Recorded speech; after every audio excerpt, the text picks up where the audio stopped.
Halo biologiers, kita ketemu lagi di channel Biologi Asyik. Kali ini kita mau bahas tentang konsep ekskresi pada manusia.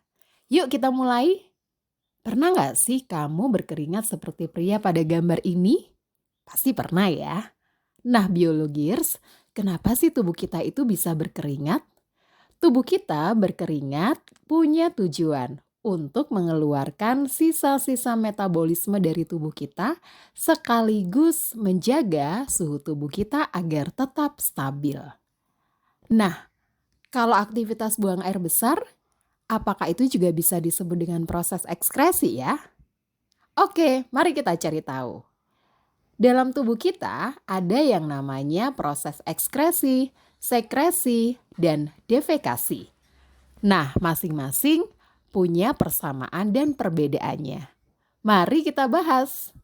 Persamaan dari proses ekskresi, sekresi, dan defekasi adalah ketiganya sama-sama mempunyai proses mengeluarkan. Betul, pengeluaran. Tetapi yang dikeluarkan adalah sesuatu yang berbeda atau mungkin fungsinya juga berbeda. Ekskresi mengeluarkan zat sisa yang sudah tidak dipakai lagi oleh tubuh. Dan sistem ekskresi pada tubuh kita memang bertujuan sejak awal untuk mencari sisa-sisa dari metabolisme yang tidak dipakai lagi dan dikeluarkan. Sedangkan sekresi, pengeluaran senyawa yang masih digunakan dalam metabolisme tubuh kita. Contohnya pengeluaran enzim dan hormon. Nah, metabolisme lain selain ekskresi itu membutuhkan enzim dan hormon. Bagaimana dengan defekasi? Defekasi juga mengeluarkan zat sisa. Lalu apa bedanya dengan ekskresi? Defekasi adalah pengeluaran zat sisa pada pencernaan.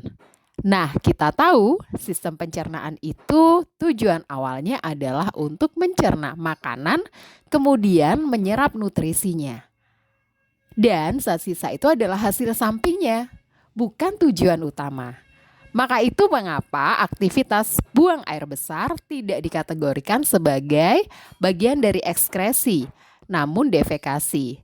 Karena feses yang dikeluarkan dalam proses defekasi itu adalah hasil samping dari proses pencernaan.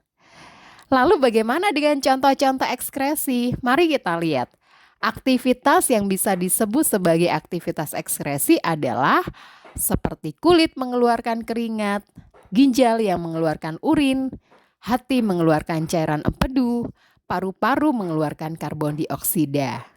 Sedangkan contoh aktivitas sekresi dalam tubuh kita misalnya kelenjar ludah yang mengeluarkan air ludah yang mengandung enzim petialin untuk membantu pencernaan amilum di mulut.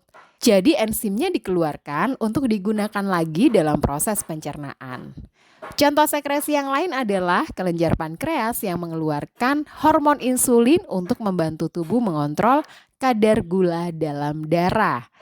Nah, sedangkan contoh defekasi adalah bagaimana tubuh kita mengeluarkan feses melalui anus sebagai sisa makanan yang tidak bisa diserap oleh tubuh. Nah, sampai di sini bisa dipahami ya, biologiers, apa bedanya ekskresi, sekresi, dan defekasi. Dan kalian lebih paham tentang konsep ekskresi pada tubuh manusia. Terima kasih sudah menonton video ini. Jangan lupa share, subscribe, dan like video ini. Dan sampai ketemu di video-video berikutnya. Terima kasih.